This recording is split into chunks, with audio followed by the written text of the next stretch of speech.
தாக்கத்தை கொடுக்காது. குத்துபு நாயகம் தொழுவிக்கிறேன் பகுதாதில் அவங்களோட பள்ளிவாசல்ல சூரத்துல் ஃபாத்திஹா ஓதுவாங்களாம். இஹ்தினஸ் ஸிராத்தல் முஸ்தகீம் ஸிராத்தல் லதீன அன்அம்து அலைஹிம் என்று ஓதுவாங்களாம். எப்படி ஓதணும்? அன்அம்த அல்லாஹ் பார்த்து சொல்ற, நீ நியாமத்து செய்தாயே என்று சொல்லணும். அன்அம்தேண்டா அப்படிதான் ஓதையும் போகணும். இவங்க ஓதுவாங்களாம் அன்அம்து அலைஹிம், நான் நியாமத்து செய்தாக்கள் என்று குத்துபு நாயகம் ஓதுவாங்களாம். அப்போ ஒரு நாள் முடிது பிள்ளை எல்லாம் சேர்ந்து சொன்னாங்களாம், குத்துபு நாயகமே நீங்க இப்படி ஓதுறீங்க தொழுகையில, அப்படி தொழுகையில ஓதினா தொழுகை பாத்தில். அந்நம்தே அதையும் தான் ஓதணும். அந்நம்து ஒன்றான் சரியத்தின் படி தொழுகை பாத்தில். இப்படி ஓதுறீங்கள் நாயகமே, அப்படியே ஓதுறன்.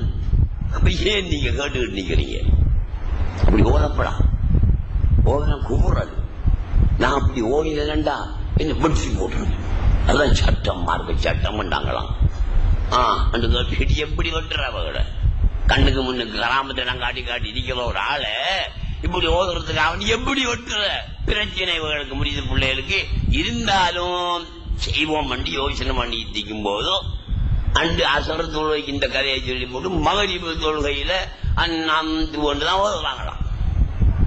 என்னடா கலைச்சல் வந்துட்டு தொழுக முடிஞ்ச உடனே நான் இனிப்பேன் அப்படித்தான் நீங்க என்னன்னு சொல்லி சொல்லி கிடக்குற பட்டி போட்டு வேலையை பாருங்க, உங்களோட இடமே நீங்க செய்யலாம்ப்பா. அப்ப சரி, அப்ப எல்லாரும் முடிவெடுத்தாங்க. சேகாங்கோலம் கடுமையா தான் சொல்றாங்க பட்ட சொல்லி நாம ஒரு பாலை வைப்போம், நிற்போம், ஓவியில விட்டுறான் ரெண்டு செய்யற அவங்க தானே சொல்றாங்க பட்ட சொல்லி. சரி என்று பாலோட நிற்காங்க. அந்நாம் போடுறாங்க. ஒரு நாள் பால் எடுத்து பெட் விட்டாரு. இவர காலத்து பறந்துச்சு. பெட்டினாரு அவர காலத்து பறந்துச்சு. புதுவ நாயகத்துக்கு அவர் பெட்டின இவர காலத்தான் பறந்துச்சு. புதுவ நாயகம் மத்தாள் பார்த்தாரு.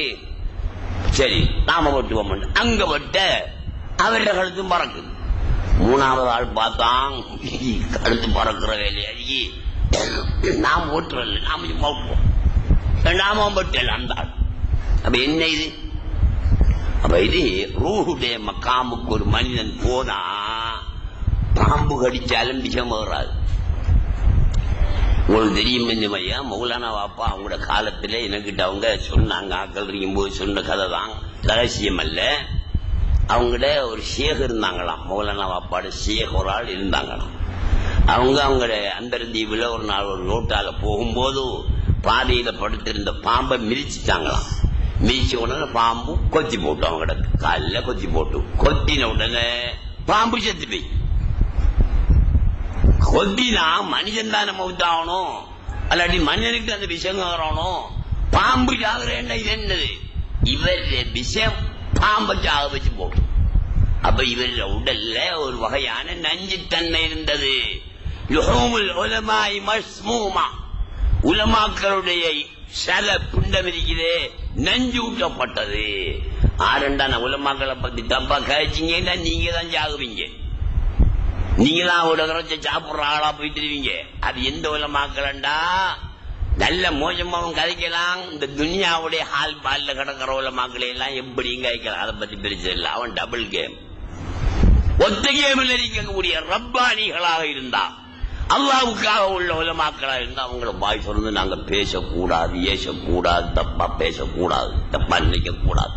எனவே அன்புள்ள சகோதரர்களே, நேரம் நெருங்கிவிட்டது.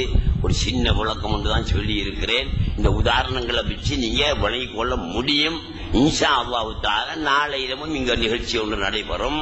அதில் பேசக்கூடிய வாய்ப்பு கிடைத்தா இன்னும் அதை தொடர்ந்து ஒரு சில விஷயங்களை கூறி திருச்சிப்பட்டலாம் என நான் விரும்புகிறேன். அஸ்ஸலாமு அலைக்கும் வரஹ்மத்துல்லாஹி வபரகாத்துஹு.